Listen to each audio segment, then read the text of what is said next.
नमस्कार, स्वागत है आप सभी का tutorial classes study for all English grammar part 23 के लेक्चर में। हम सभी इस इंग्लिश ग्रामर के लेक्चर में अभी हम लोग वर्ब को कंप्लीट कर रहे हैं।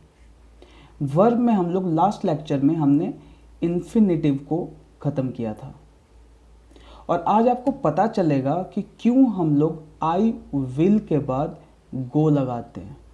अक्सर तो सुना होगा आई विल गो और आई शैल गो। अब धीरे धीरे शैल का यूज़ हटके विल हो गया है, बट जनरली फॉर्मली हम लोग शैल यूज़ करते हैं। क्यों हम लोग यहाँ पे गो यूज़ करते हैं आज मैं आपको बताऊंगा। और आज हम लोग इन्फिनेटिव का सेकंड पार्ट बेयर इन्फिनेटिव हम लोग पढ़ेंगे। चलिए स्टार्ट करते। टाइप्स ऑफ वर्ब में transitive verb, intransitive verb, person and number, the infinitive में हमने इन्फिनेटिव कर लिया है और बेयर इन्फिनेटिव आज हम करेंगे। Participle, gerund, auxiliary verb and modal verb and causative verb आगे वाले लेक्चर में खत्म हो जाएगा। तो चलिए स्टार्ट कर। बेयर इन्फिनेटिव क्या होता है? अ non finite verb which is in base form. आपको मैंने लास्ट लेक्चर में ये एक्सप्लेन किया था कि नॉन फाइनाइट क्या होता है। जैसे कि मैं आपको एक एग्जांपल बताता हूँ। जैसे मैं बोलता हूँ कि I want to play. So here want is a verb and with this word you can conclude that this verb tells us time, present और tense and agrees with the subject। ये वो वर्ब है जो कि subject के साथ agree करता है और हमें टेंस और टाइम बताता है। लेकिन जो हमने ये टू प्ले यूज़ किया हुआ है ये हमें कोई टाइम और टेंस और सब्जेक्ट के साथ एग्री नहीं होता है और इसी वर्ब को हम बोलते हैं नॉन फाइनाइट वर्ब। वो वर्ब जो वर्ब की तरह यूज़ ना होकर किसी और चीज़ के लिए यूज़ होता है, के लिए, जाना, खाना, इन सब का सेंस देता है। लास्ट लेक्चर में हमने डिटेल में इसको डिस्कस किया था, आप लास्ट लेक्चर को रेफर कर सकते हैं। So a non finite verb which is in base form.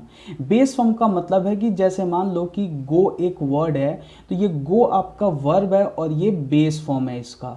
बाकी अब इसको हमने चेंज किया हुआ है अकॉर्डिंग टू द यूज। जैसे वेंट यूज कर लेंगे तो वो क्या हो जाएगा? पास्ट। गॉन यूज कर लेंगे तो ये हो जाएगा आपका पार्टिसिपल। गोइंग कर देंगे तो ये कॉन्टिन्यूअस का सेंस देगा और जेरंड का भी और पार्टिसिपल का भी। सो बेस फॉर्म क्या हुआ? गो। जाने दो उसको, लेट हिम गो। सो यहाँ पे बेयर इन्फिनेटिव में हम लोग बेस फॉर्म यूज करते हैं। इसका मतलब है कि इन्फिनेटिव तो है, लास्ट लेक्चर में मैंने आपको बताया था इन्फिनेटिव क्या होता है? टू प्लस वर्ब की फर्स्ट फॉर्म। लेकिन बेयर इन्फिनेटिव क्या होता है? ये टू नहीं होता। इसका मतलब है कि सिर्फ और सिर्फ बेस फॉर्म यूज होगा एक वर्ब का। सो यहाँ पे आप देखो let him go. So let him को आप अगर हटा देते हो तो ये गो क्या है? आपका इन्फिनेटिव है और बेयर इन्फिनेटिव है क्योंकि बेस फॉर्म यूज हुआ है। और यहाँ पे लेट क्या है? आपका मेन वर्ब है। लेट आपका कॉजेटिव वर्ब है। जब हम कॉजेटिव वर्ब करेंगे तो डिटेल में मैं बताऊंगा कि लेट, मेक, ये सब क्या है? कॉजेटिव वर्ब होते हैं जो कि किसी चीज को करने के लिए बोलते हैं या को करवाते हैं। हिम एक प्रोनाउन है और प्रोनाउन कौन सा है? ऑब्जेक्टिव है। आपको प्रोनाउन के लेसन में मैंने बता दिया है कि क्या होता है सब्जेक्टिव केस, क्या होता है ऑब्जेक्टिव केस, क्या होता है पॉजेसिव केस। अगर डाउट है तो आप प्रोनाउन का लेक्चर देख सकते हैं, फिर इसको देखिए ताकि आप ढंग से इसको समझ पाओ। गो क्या है? यहाँ पे बेयर इन्फिनेटिव है। अभी डिस्कस किया कि जब भी बेस फॉर्म यूज हो एक नॉन फाइनाइट वर्ब की जगह पे तो वो क्या कहलाएगा? Bare infinitive. अब यूज ऑफ बेयर इन्फिनेटिव क्या है ये मैं आपको बताता हूँ, कहाँ कहाँ हम इस बेयर इन्फिनेटिव का यूज कर सकते हैं। और आपको क्या करना है? आपको इसको रटना नहीं है, बस आपको एग्जाम्पल देखना है और उसके बेसिस पे, जैसा कि लास्ट लेक्चर में भी मैंने बताया था, 3 सेंटेंस आपको उस पर बनाना है। 3 सेंटेंस का मतलब है डेली लाइफ में आप सोचो या फिर कुछ भी करते हो वहाँ पे ये देखो कि जो मैंने बताया है क्या वो यूज़ हो सकता है। वैसे 3 सेंटेंसेस आपको लिखना है। उससे क्या होगा कि आपको ढंग से दिमाग में कॉन्सेप्ट आने लगेगा कि कहाँ पे हम बेयर इन्फिनेटिव का यूज़ कर सकते हैं। फोर्स टू डू, जब आप किसी को मजबूर करते हो किसी काम को करने के लिए तो वहाँ पे हम बेयर इन्फिनेटिव का यूज़ करते हैं। जैसे मजबूर करना कोई चीज़ करने के लिए, तुमने उसे रुला दिया, मतलब तुमने क्या किया? उसको मजबूर किया रोने के लिए, अपने आप वो नहीं रोया। You made him cry. So यहाँ पे आप देख रहे हो कि मेड जो है आपका मेन वर्ब है और you made him cry. So यहाँ पे क्राई क्या है आपका नॉन फाइनाइट है, नॉन फाइनाइट में क्या है बेयर इन्फिनिटिव है, और यहाँ पे आप ये मेड जो है ये कॉजेटिव वर्ब है। इसी से ये सेंस बनता है कि ये फोर्स किया है इसने। So you made him cry. कभी भी कुछ कहना हो कि तुमने ये करने के लिए मजबूर कर दिया, जैसे तुम्हें कहना हो कि तुमने मुझे नहाने के लिए मजबूर कर दिया, तो क्या बोलोगे you made me to take bath. To allow किसी को आज्ञा देना, किसी को आज्ञा जब देते हो आप तो उस सेंस में भी आप बेयर इन्फिनिटिव का यूज करते हो। जैसे कि उसको यहाँ बैठने दो, लेट हिम सिट हेयर, मतलब आप आज्ञा दे रहे हो कि चलो इसको अब यहाँ बैठने दो, तो यहाँ पे लेट हिम सिट हेयर। तो यहाँ पे आप देख रहे हो कि सिट क्या है आपका बेस फॉर्म यूज हुआ है, और यहाँ पे जो मेन वर्ब है आपका लेट हिम ऑब्जेक्टिव है। सो आप यहाँ पे सेंस बैठा सकते हैं कि सिट जो है यहाँ पे एक बेयर इन्फिनिटिव है और बेस फॉर्म यूज हुआ है। नेक्स्ट इज टू डायरेक्ट और टू कमांड। जब आप किसी चीज को कुछ कहने के लिए करते हो या कमांड देते हो तब आप यूज करते हो बेयर इन्फिनिटिव। मैंने उसे जाने के लिए बोला, आई बेड हिम गो। सो यहाँ पे आप देख पा रहे हैं कि बेड क्या है यहाँ पे आपका एक वर्ब है, और यहाँ पे ये गो क्या है आपका नॉन फाइनाइट वर्ब है, और बेयर इन्फिनिटिव है जहाँ पे हमने टू गो यूज नहीं किया है। अगर यही पे एरर बनता है आई बेड हिम टू गो, गलत हो जाएगा, बिकॉज यहाँ बेड के साथ हम क्या यूज करते हैं गो यूज करते हैं, बेस फॉर्म यूज करते हैं विद मॉडल ऑक्सिलरीज। अभी तक जो मैं बता रहा था कहीं ना कहीं वो कॉजेटिव वर्ब थे। ओके, लेट हो गया, बेड हो गया, ठीक है, मेक हो गया, ये सारे कॉजेटिव वर्ब थे। कॉजेटिव वर्ब हम डिटेल में भी पढ़ेंगे, लेकिन यहाँ पे बेयर इन्फिनिटिव का यूज किस किस के साथ होता है ये बताने के लिए मैंने ये सारे सेंटेंसेस अलग से लिए हुए हैं।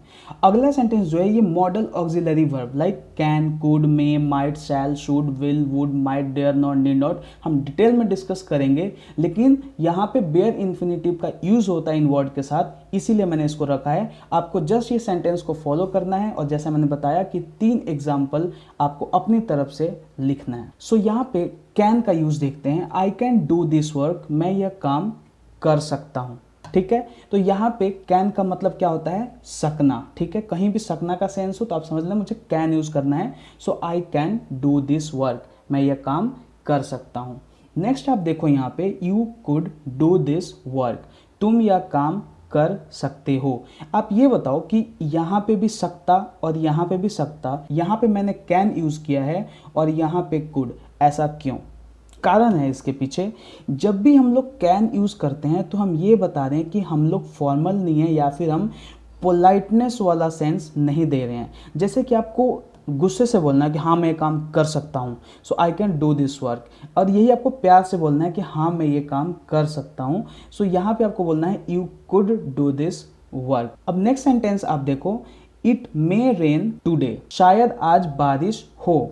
सो यहाँ पे किस चीज़ का सेंस दिया जा रहा है कि आप ये संभावना या पॉसिबिलिटी का सेंस दिया जा रहा है कि आज बारिश हो सकती है। तो आप क्या यूज करते हो, it may rain today, it may rain today. ये मे जो यहाँ पे क्या सेंस दे रहा है, पॉसिबिलिटी का सेंस दे रहा है। जैसे कि कैन क्या है एबिलिटी का सेंस दे रहा था, उसी तरीके से मे पॉसिबिलिटी का sense they. It might rain today, वहां पे था यही वर्ड जो था इट मे रेन टूडे, यही तो आपका सेंटेंस था, और सेम था कि शायद बारिश हो जाए।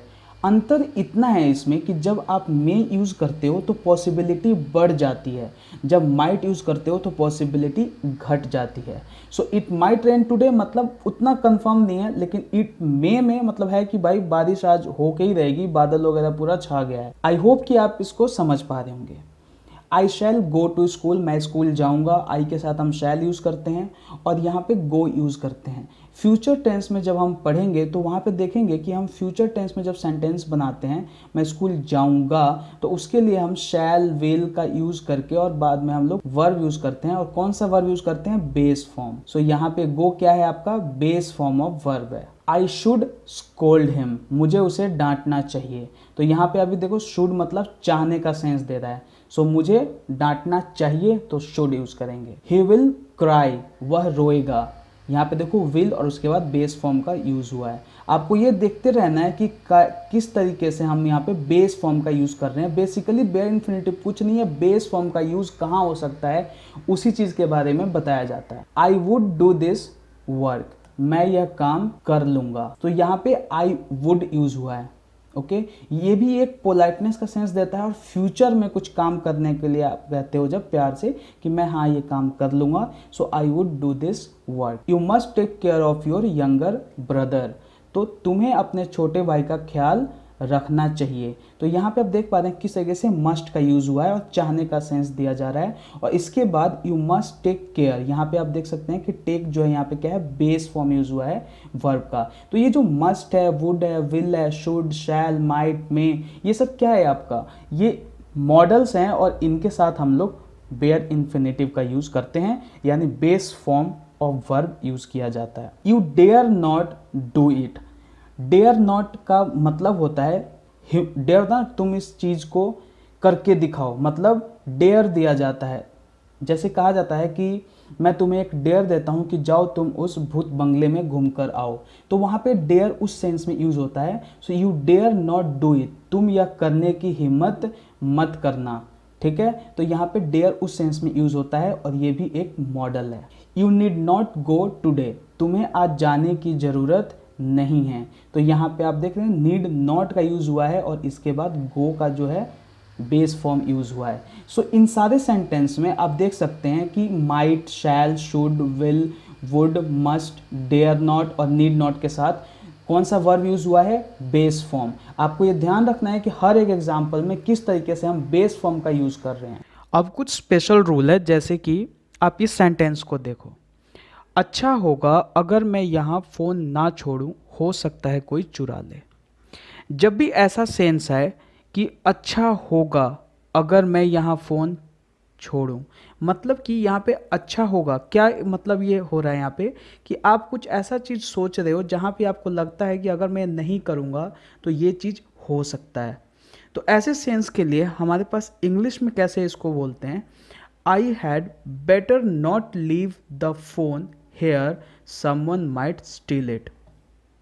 सो आप यहाँ देख सकते हैं कि हैड बेटर ऐसे सेंस के लिए यूज़ करते हैं और इस वर्ड के साथ हम लोग बेस फॉर्म का यूज़ करते हैं, यानी बेयर इन्फिनेटिव का यूज़ करते हैं। हैड बेटर, वुड बेटर, ये सब आगे हम डिटेल में पढ़ेंगे, लेकिन अभी हम लोग बेयर इन्फिनेटिव पढ़ रहे हैं और बेस फॉर्म का यूज़ पढ़ रहे हैं। तो वहाँ पे आपको जानना ज़रूरी है कि हैड बेटर जो वर्ड है इसके साथ हम लोग लीव का यूज़ करेंगे, मतलब बेस फॉर्म का यूज़ करेंगे और सेंस कुछ ऐसा होगा, अच्छा होगा अगर मैं यहाँ फ़ोन ना छोड़ूं, हो सकता है कोई चुरा ले। नेक्स्ट आप सेंटेंस देखो कि राधा मिस्टर होले से शादी करने के बजाय मरना पसंद करेगी। सो यहाँ पे बजाय का सेंस है। अब इसका आप इंग्लिश क्या लिखोगे, Radha would rather die than marry her hole. So यहाँ पे आप देख रहे हो वुड रादर का यूज़ हुआ है और इसके साथ बेस फॉर्म का यूज़ हुआ है, यानी बेयर इन्फिनेटिव का यूज़ हुआ है। सो आपको यहाँ ध्यान रखना है कि वुड रादर के साथ हम बेस फॉर्म का यूज़ करते हैं और सेंस क्या बनता है, बजाय का, मतलब इसके अलावा ये हो कर देती, राधा मिस्टर होले से शादी करने के बजाय मरना पसंद करेगी। तो यहाँ पे आप देख रहे हो देन लगा हुआ है और इसमें नहीं लगा हुआ है, तो ये भी आपको ध्यान रखना है कि हैड बेटर के साथ देन नहीं लगेगा और वुड रादर के साथ देन लगेगा। ये सब हम डिटेल में डिस्कस करेंगे, जस्ट अभी आप ओवरव्यू ले सकते हैं। तो आज के लेक्चर में हमने क्या पढ़ा कि बेयर इन्फिनेटिव क्या होता है, और बेयर इन्फिनेटिव कहीं ना कहीं बेस फॉर्म को यूज़ करना ही हमें बताता है। बेस फॉर्म किसका, वर्ब का। तो इन्फिनेटिव टॉपिक हमारा ये ख़त्म हो गया वर्ब का, जो कि नॉन फाइनाइट वर्ब जो होता है उसका ये पहला था। नेक्स्ट हम इसमें करेंगे जेरंड, और जेरंड और इन्फिनेटिव में काफ़ी कॉन्ट्राडिक्शन होता है जब हम यूज़ करते हैं, तो ये चीज़ सब हम डिस्कस करेंगे जब हम जेरंड को भी करेंगे। तो अगर आपको ये लेक्चर पसंद आया है तो इसको लाइक कीजिए, शेयर कीजिए और सब्सक्राइब भी कर लीजिए और बेल बटन को प्रेस कर लीजिए। क्या होगा इससे कि आप अपडेट रह पाओगे और जैसे ही कोई नया लेक्चर आएगा आपको नोटिफिकेशन आ जाएगी। तो आज के लिए इतना ही, धन्यवाद।